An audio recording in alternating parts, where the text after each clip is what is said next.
राजनीति हो या फिल्म जगत, ना तो कोई किसी का स्थायी रूप से दोस्त होता है, ना किसी का स्थायी रूप से दुश्मन। दिल से दिल तक जेडी चैनल पर मैं जितेश दवे आप सभी दोस्तों को नमस्कार, आदाब, सत श्री अकाल। आज एक ऐसी दोस्ती की और ऐसी दुश्मनी की मनमुटाव की बात करनी है। 1967 में नौशाद साहब का सितारा बहुत ही बुलंद था। उनकी एक फिल्म आई, फिल्म का नाम था पालकी। राजेंद्र कुमार साहब की इतनी पॉपुलर फिल्म और इतने ही खूबसूरत गाने रहे, और इस फिल्म का एक गाना था जो आज भी लोगों के लिए पेशकश के अंदाज से बड़ा ही मुश्किल माने जाने वाला ये गीत। कल रात जिंदगी से मुलाकात हो गई। कल रात जिंदगी से मुलाकात हो गई। दरअसल ये गाना पहली बार रिकॉर्ड हुआ तलत महमूद साहब की आवाज से।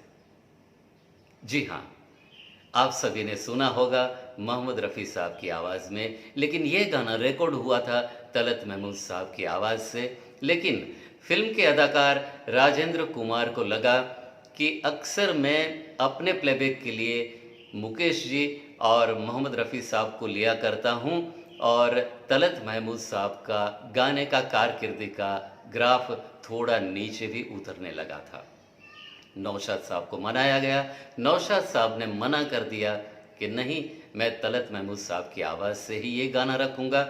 लेकिन राजेंद्र कुमार जी ने निर्माता के ज़रिए नौशाद साहब पर प्रेशर बनाया। नौशाद साहब मान गए और ये गाना तलत महमूद साहब की आवाज़ से रिकॉर्ड हुआ कैंसिल करके रफ़ी साहब की आवाज़ में हमें सुनने को मिला। इसी घटना के एक साल बाद 1968 में नौशाद साहब के संगीत से सजी और एक बेहद ही पॉपुलर फिल्म आई। दिलीप कुमार, मनोज कुमार और वहीदा रहमान जिनमें एक्टिंग कर रहे थे। फिल्म का नाम था आदमी। इस फिल्म का एक गीत था, कैसी हसीन आज ये बहारों की रात है, एक चांद आसमां पे है, एक मेरे साथ है। गाना पिक्चराइज होने वाला था दिलीप कुमार, मनोज कुमार और वहीदा रहमान के साथ। गाना रिकॉर्ड किया गया मोहम्मद रफ़ी, तलत महमूद साहब की आवाज़ के साथ। यही घटनाक्रम दोहराया गया 1968 में। मनोज कुमार जी ने कहा कि ये गाना मैं तलत महमूद साहब की आवाज़ के साथ एक्टिंग नहीं कर पाऊंगा। सामने दिलीप कुमार का एक्टिंग है, उसका प्लेबैक दिया है मोहम्मद रफ़ी ने। मेरा एक्शन प्रभावित हो सकता है, मुझे प्लेबैक के लिए मुकेश या महेंद्र कपूर प्रोवाइड किए जाएं। नौशाद साहब की वही दलीलें कि मैंने गाना रिकॉर्ड कर लिया है, मैं बदल नहीं सकता। फिर से प्रोड्यूसर की ओर से प्रेशर आया और गाना तलत महमूद साहब के बजाय महेंद्र कपूर साहब की आवाज़ से रिकॉर्ड हुआ। फिल्म में भी लिया गया, लेकिन ये गीत एलपी रिकॉर्ड विनाइल पर आपको सुनने मिलेगा तलत महमूद साहब की आवाज़ से बना। आइए सुनते हैं दोनों गीत अलग अलग अंदाज में। देने वाले तूने तो कोई कमी न की, अब किसको क्या मिला, ये मुकद्दर की बात है।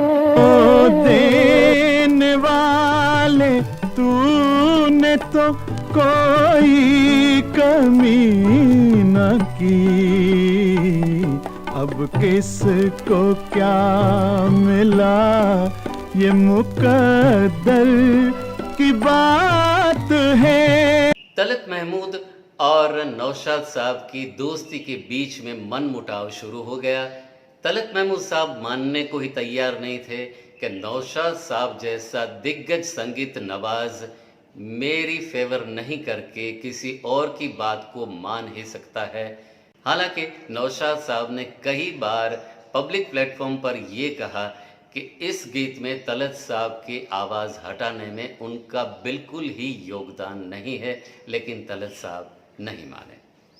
बहुत सालों के बाद दिग्गज पत्रकार राजू भरतन के द्वारा तलत गीत कोश के नाम से तलत महमूद जी के गीतों का संग्रह ऑफिशियल रिलीज होना था।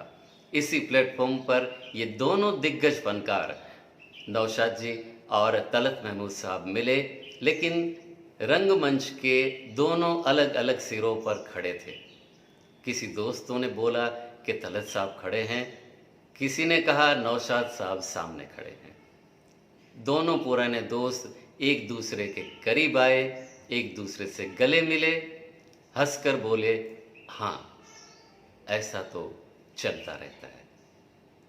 लेकिन तलत जी के दिमाग से ये दोस्ती की खटास कभी भी खत्म नहीं हो पाई। 9 मई 1998 को तलत साहब का निधन हो गया। तलत साहब उस वक्त 74 साल के थे। साल 2016 में इंडियन पोस्टल सर्विस ने तलत महमूद के नाम से एक पोस्टल स्टैम्प भी जारी किया। आइए इसी खूबसूरत यादों के साथ आज की ये कहानी को यहाँ पर ख़त्म करते हैं। अगले एपिसोड पर मिलेंगे कुछ और ही ऐसी नई कहानी के साथ। दिल से दिल तक जेडी चैनल पर। Bye bye, take care, nice day.